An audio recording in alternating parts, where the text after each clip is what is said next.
Hi intellectuals, welcome to our channel. In today's video, we will have a brief discussion about the Savarkar case. Let's get started. The question is, the Savarkar 1911 case is related to A. Rights of revolutionaries, B. International obligation of fighters for independence, C. Terms and conditions of sea law, and D. Terms and conditions of the extradition treaties. Now, before getting into the answer, let's have a brief discussion. Vinayak Damodar Savarkar was an Indian politician, activist, and writer. He was a leading figure in the Hindu Mahasabha. Savarkar began his political activities as a high school student and continued to do so at Fergusson College in Pune. He and his brother founded a secret society called Abhinav Bharat Society. When he went to the United Kingdom for his law studies, he involved himself with organizations such as India House and the Free India Society. He had also published books advocating complete Indian independence by revolutionary means. One of the books which he had published called The Indian War of Independence about the Indian Rebellion of 1857 was banned by the British colonial authorities. Later, he was charged with the offences of high treason and abetment of murder. He was being brought to India from UK in a British trail ship for prosecution, but he had escaped and was apprehended by French police. The French police brought him back to the ship and was handed over to the captain without any extradition proceedings. Now here I have used a word extradition. So first let us understand what is meant by extradition.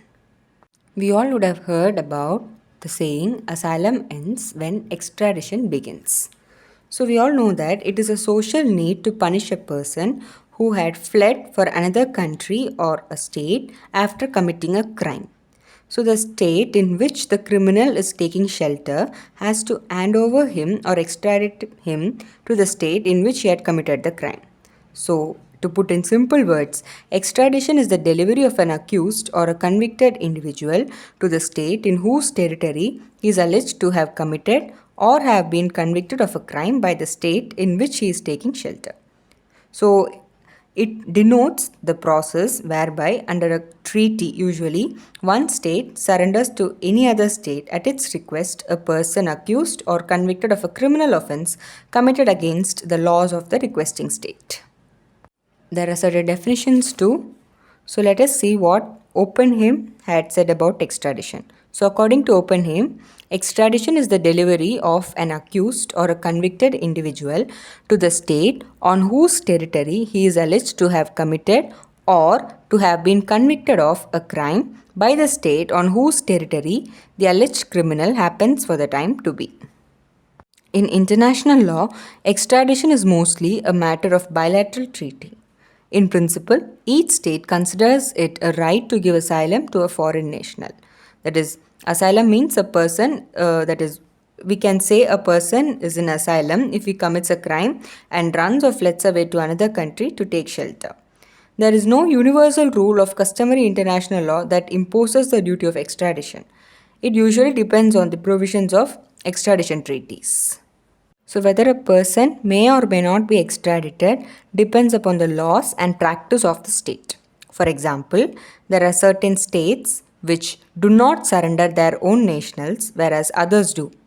France and Italy, usually they don't surrender their own nationals. But United Kingdom and United States of America do support extradition. The British and American view is founded on the principle that the state on whose territory a crime has been committed is best able to try the offender because the evidence is more frequently available there and that state has the maximum possible interest in the punishment of the offender and maximum possible means for ascertaining the truth. So that is why they had supported it. We all know that under international law, extradition means it is the offenders are extradited in accordance with the provisions of the treaties between or among the states or countries. But however, there are certain guidelines which has to be followed. That is, for certain offenses, extradition may not be done, and there would be certain conditions prerequisite for making an extradition. There are certain guidelines which we have mentioned. That is, offences of political character, military offences, religious crimes, rule of speciality, double criminality, reasonable prima facie evidence, and treaty formalities. In international law, extradition of political crimes is not allowed. Almost all states had ascribed to this view. But the thing or the difficulty over here is that it is difficult to define the term political offense. But however, it has been established according to various judicial decisions that to constitute political offense, there must be two or more parties, each seeking to impose a government of its own choice on the other or striving for political control in the state where the offense is committed, and the offense must be committed in pursuance of that objective. But this naturally excludes terrorists and anarchists. Similarly, even military offences, that is, the military criminals, are not subject to extradition proceedings, and persons who are accused of religious crimes are also not extradited. Now, coming to certain essentials such as rule of speciality, that is, when an accused is extradited, the receiving state must try him only for the offence for which the extradition is sought for. That is, he shall not be tried for any other offence committed prior to his surrender. So this rule is popularly known as the principle or rule of speciality. Now coming to double criminality, that is a crime upon which the extradition is sought, must be an offence punishable according to the laws of both the states, that is the requesting state and the requested state. So this rule is popularly known as the rule of double criminality. And it is stated that there should be a reasonable prima facie evidence.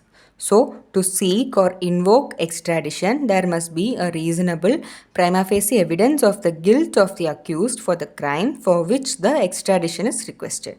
And similarly, to invoke extradition, the terms and conditions of the extradition treaty must be strictly complied with.